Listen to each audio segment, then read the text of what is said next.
If nobody talks about you, then you are nobody. Then you are nobody. Remember, child. I get what you're saying. I completely 100% get what you're saying. I just want people to walk away from this video knowing, don't give your ancestors any goddamn processed foods. Give them some goddamn fruit. And sentimentality does matter. If your big mama got her leg chopped off because she ate way too much sodium and deep fried lasagnas, I get it. Make her deep fried lasagna because that's what Big Mama wanted over there. But Big Mama can't really run to your problems and help you because Big Mama's weighed down by that heavy ass lasagna that you gave her. I'm just saying, if you're wondering why, you just said a lot though, and I want. If you want to know why you had a crazy ass experience with your ancestors, check the offerings that you gave them. That's true. That's okay. But I want to back up because you said a lot, and I don't know that people caught that. He said, give your ancestors fruit. That was so important, you guys, because number one, fruit, even for us, as above, so below, fruit is a whole food. It's very good for you. It's nutritional, but also fruit is alive. Mm-hmm. It has so much ashe in it. It has so much life force in it. And it gives them a useful reservoir of energy to pull from almost immediately. And if you put fruit on your altar, you will be amazed at how it doesn't decay. I don't even want to use the word decay.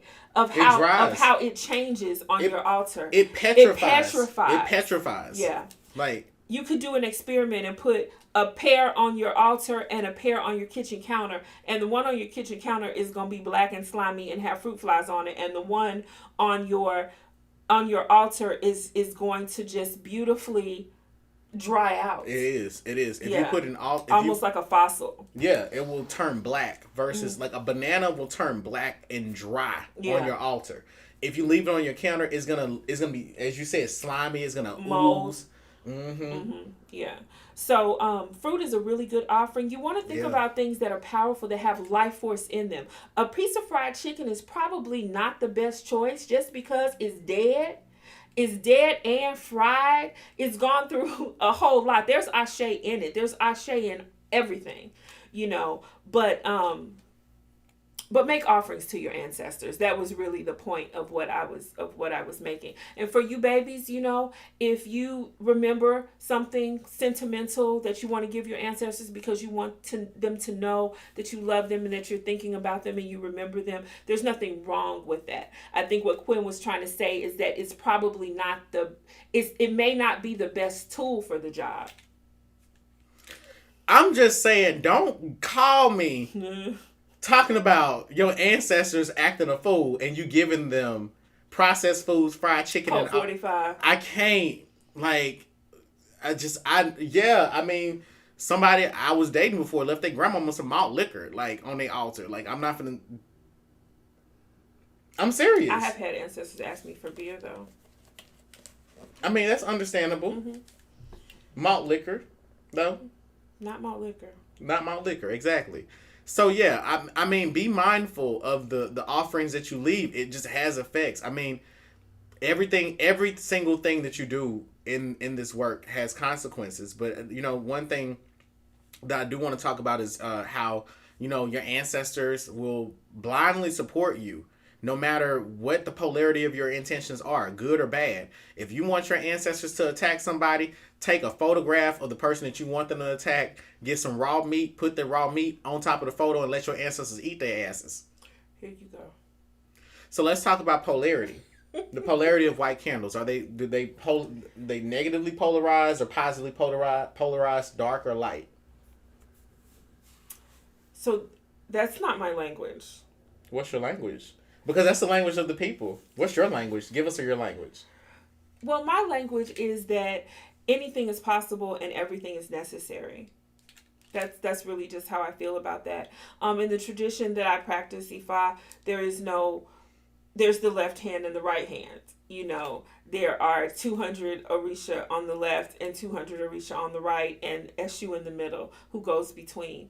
All forces have that polarity. Everything is possible, and everything is necessary. If you kill someone who's breaking into your house, that's one thing. But if you walk outside and just start shooting people, that's another. But at the end of the day, it's all murder, right? People ain't gonna like what I got to say now. But to answer your question about the white candle, I think the white candle, as we said in the beginning, will do whatever you tell it to do. I don't think that it's intrinsically good because it's white, like how we were taught in Christianity, you know, that white is good and black is bad, or whatever, you know, wash my soul white as snow. People freeze to death and die in the snow. So I mean, you know, the 401, like when you said the 400, 200 here, 200 there, Eshu in the middle, I was thinking of the 401 Loa and the similarities. Yes. Okay, but yeah, so in Haitian voodoo, it's not, I don't want to say it's definitely not a free for all. There are laws that operate, but there are no rules that govern what you do. Yeah. There are spiritual laws that operate, but no rules to govern what and how you practice. You really just have to get shit done. Exactly. It's just, you just get shit done and face the consequences when you die. Mm-hmm. But the goal is to be venerated. Regardless if you do bad shit or good shit, to be venerated by some people so that your ass don't reincarnate and have to face your karma. So build good character and do good to people, whether they look at it positively or negatively. To answer the question about, from my opinion about white candles, I'm a Scorpio, so I'm suspicious of everything. You know, I can't walk into somebody's house and just see like a random, like, it could have like smooth cherry vanilla on the candle. It could be bought from Walgreens, but I'm like, why are you burning this candle? What the fuck was this for? And I think that white candles are very deceptive. Because they can be anything that you want them to be. Mm-hmm. I don't think of them as inherently negative. I just think of them as deceptive. I think of them as very as like their intentions invisible. A dream deferred. With a white candle. A dream deferred. We're not gonna figure out what it was and what you did with it until it actually happens. Mm-hmm. And I think that's the stealthiness of the white candle makes it effective for magical rituals that other people will be observing, and they may be trying to, like, what's this for? What are you trying to do? Is this a love spell? Oh, I see white candles. I can't really figure this out. Mm-hmm. So, yeah, I think of I think of white candles in that way. You know, not so much like in terms of good or bad, but I just think like, you know, white candles can be deceptive. You know, they can be used for very positive intentions, but you might want to do a consultation on why the person burned one to make sure. Which, you know, that's part of what I like about them, because I burn candles all the time. White candles? In my salon, yeah, I do. You know, and I actually have altars set up all over the place around me, in my home, in my office, in my salon, and people would not necessarily know that it was an altar, because of course everything that I do is beautifully executed. But if you have a white candle there burning, you know, with some pretty beautiful, you know, crystal in front of it, no one's going to stop and be like, what is that? What's going on? You know, because like you said, the white candle kind of has this benign effect on people. You know, I look at it, it's deceptive. It's just a candle. I don't know if it's scented or not. I don't know what it's doing, you know. Whereas if it were a big black candle or a green candle with all kind of shit glued to the glass, you know, that would have a different effect. So if you live with other people, or if you want to do work in your workplace or something like that, you know, a white candle that's another reason why you might want to use a white candle, because it's kind of stealthy.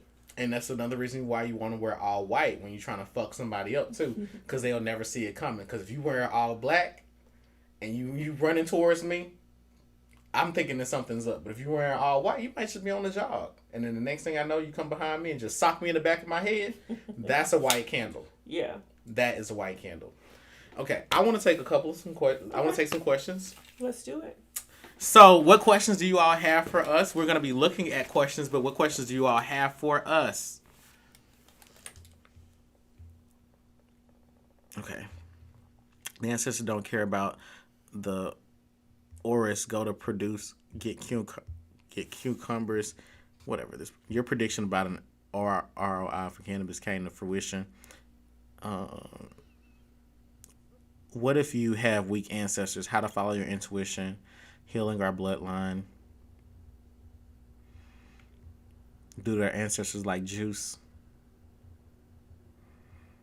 Do the ancestors like juice? Again, it goes back Talk to Kim. yes. Do the ancestors like juice? Again, it goes back to the life force. A fresh squeezed juice or a fresh juice from fresh fruit is going to be 100 times better than something from concentrate that you buy at Kroger.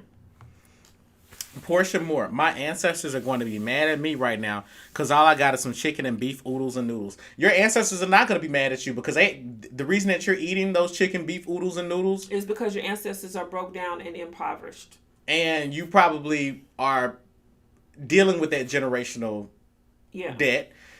Also, your ancestors probably eat those oodles and noodles and the same shit, and you're dealing with those generational tastes as well. Yeah. So I don't think they're going to be upset. Sentimentality matters.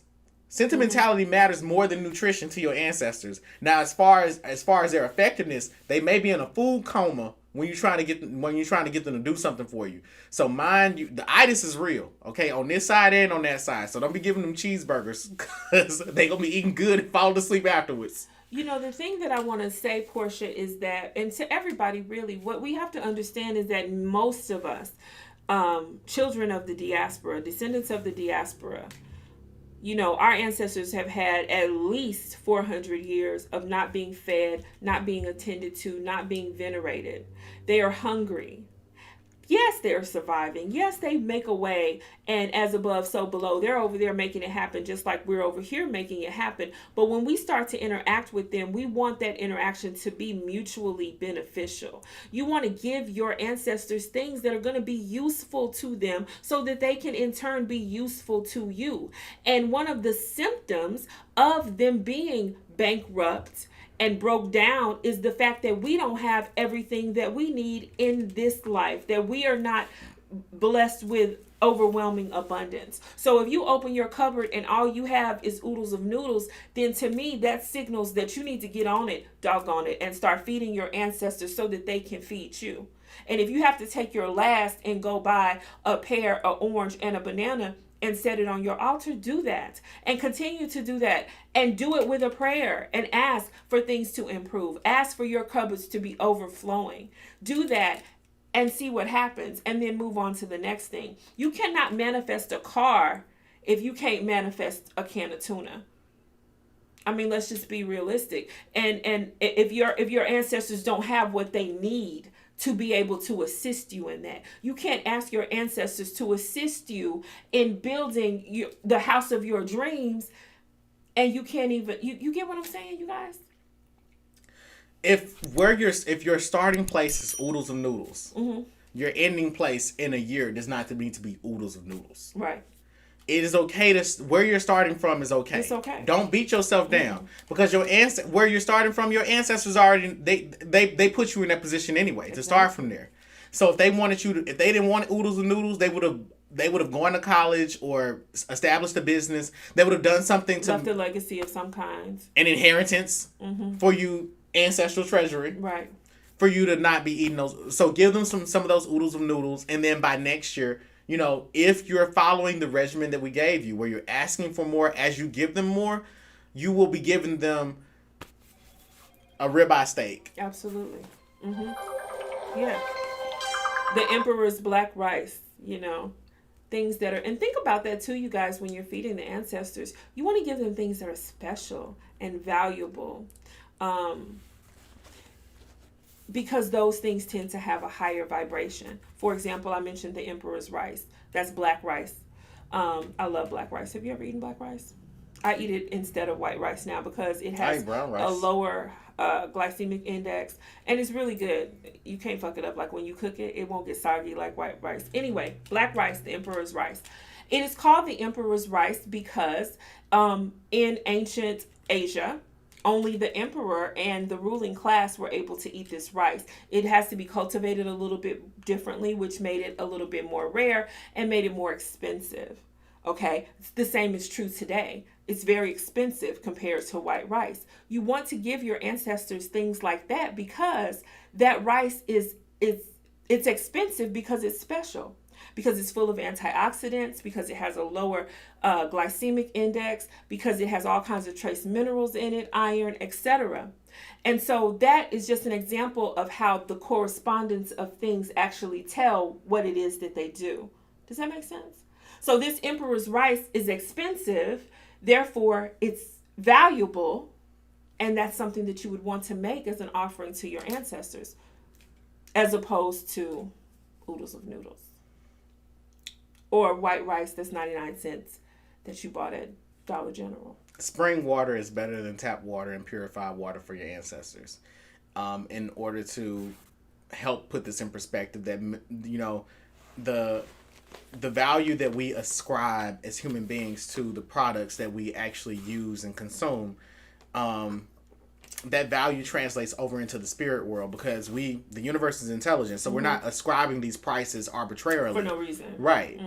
That black rice is going to be more valuable. It's usually very telling. You know, cinnamon has been expensive since the beginning of time. Wars were fought over spices. You get what I'm saying? So there's a reason why we use cinnamon as a prosperity herb.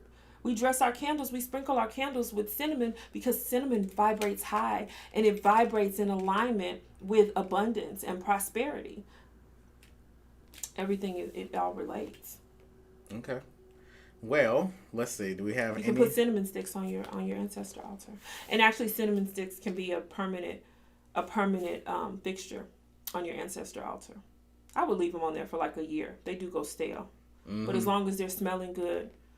You can also clean your ancestor altar and sweep around it with a cinnamon broom. And you can buy those cinnamon brooms in Kroger, especially around Christmas time.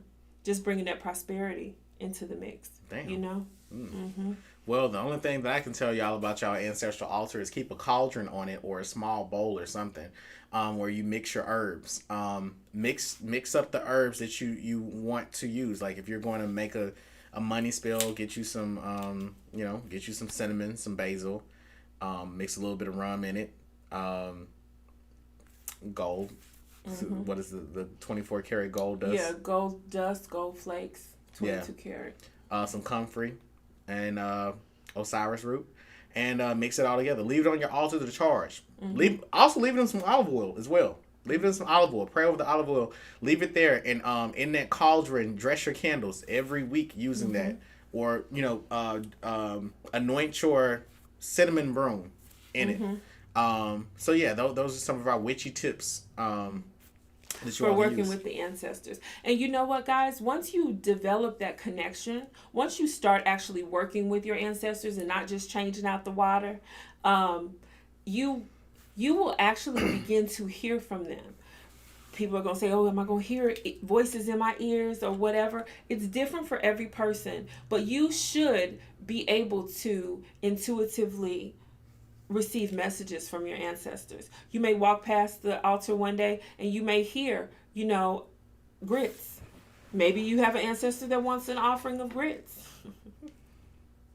Zero nutritional value, high carb, whatever.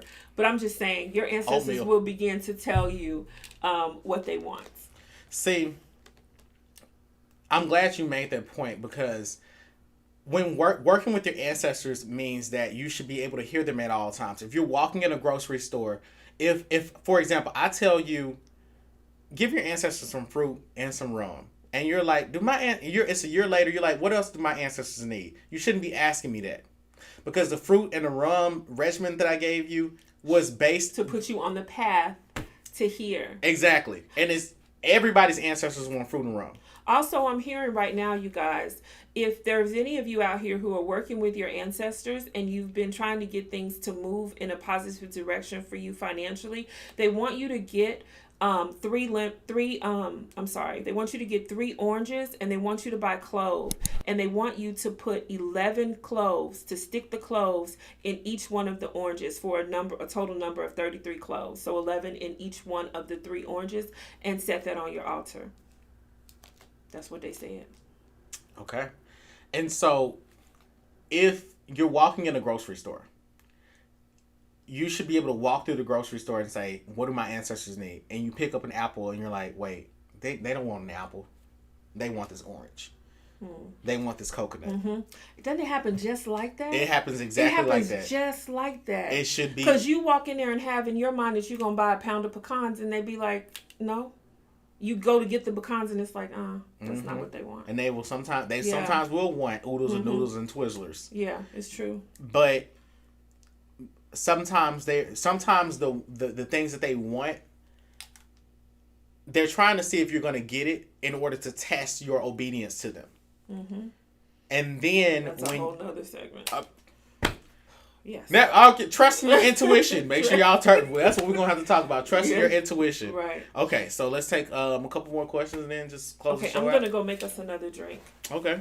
And then we'll do you want to do a you second can show? Yeah, we can. You can read the questions and I'll be right back. All right. So, what questions do you all have for us? No dumb questions. Yes, I'm going to call out dumb questions, but I'm not going to call out the person that asked the question. Did they understand those instructions and does anybody find that useful?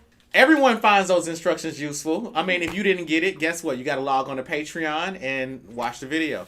But, no, they do. It was very self-explanatory. Yeah. So if you got a cell phone, you can afford fruit. Absolutely. If you have a cell phone, you can afford fruit. If you get your hair done twice a month, you can afford to get a psychic reading with me. If you get your nails done twice a week, you can afford to get a psychic reading with me. Hey, you can afford to pay for spiritual work. You can go to Dollar Tree and set up your ancestral altar for just $8. Just $8. A little under $8, you can set up an ancestral altar at Dollar Tree. All right, so does it matter where you really set your altar up? Absolutely, it matters. Do not set your altar, where you set your altar up depends on you. There's no right or wrong place to set it up. My preference would be the eastern side of your home. I set mine up in my sunroom because it is the eastern side of my home. The entire sunroom itself is nothing but a spiritual workshop. It's a mini botanica based out of Fifth Eye Psychics. And so, that being said, maybe you want to set your altar up in your bedroom because you want to have a personal connection to them. Maybe you want to set your altar up in your closet because you want to experience something that's more paranormal, because you want to step into the darker side of things, the Scorpio energy, or you want to play in the underworld. You want to set your altar up in your living room, or you want to set it up in your kitchen, or you want to set your altar up near your door because you want to bring in more money, or you want to offer yourself some protection. There's different types of altars as well. Prosperity altars, love altars. Altars for deity. And then you know what, you guys, this is just like the white candle. You can do whatever you want to do. You can power a thing and command it to behave and respond to your will. And so you can put your altar wherever you want. And since this is kind of a 101 introduction type class, I'm going to just urge you to meditate on it and do what you feel comfortable. Now, when you're talking about a particular tradition, or if you have been initiated into a particular practice or tradition, then sometimes there are rules. Like in Ifa, our altars are on the ground. They have to be on the floor. And there are a lot of restrictions about where you can place particular deity. Some can't go next to others. Some can't be in certain environments. You wouldn't want to have, your ancestor altar in your bedroom because that's where you might engage in intimate acts, and that would be disrespectful to them. Also, there's a certain vulnerability that comes with that, and you open yourself up to spirits, and you wouldn't want to do that. So initially, I would say do what feels right, but as you grow and learn and latch on to a particular tradition, then you'll learn the tried and true reasoning behind how to do certain things. And there you have it. So I think we should close the show out and then just start with our next one. Okay. All right. Well, with that being said, how can people get in contact with you? You can find me on We the Three at Instagram, and we will be launching a website, YouTube channel, and some other things very shortly. So in the meantime, look for me there, or you can also contact me through Black Spectrum Network. You sure can, and I will give you her contact information. Yes. All right. I want to thank you all so much for tuning in. This has been a wonderful show. Thank you all for tuning in to Sophisticated Sunday with me and my friend Osun Funke, where we've taught you all about white candles, working with your ancestors, working with deities, dressing your candles, blessing your candles, feeding your ancestors. We've talked to you all about a lot. Okay? We've given you all a lot of information. So with that being said, thank you all for tuning in, and we'll catch you all next week. Bye.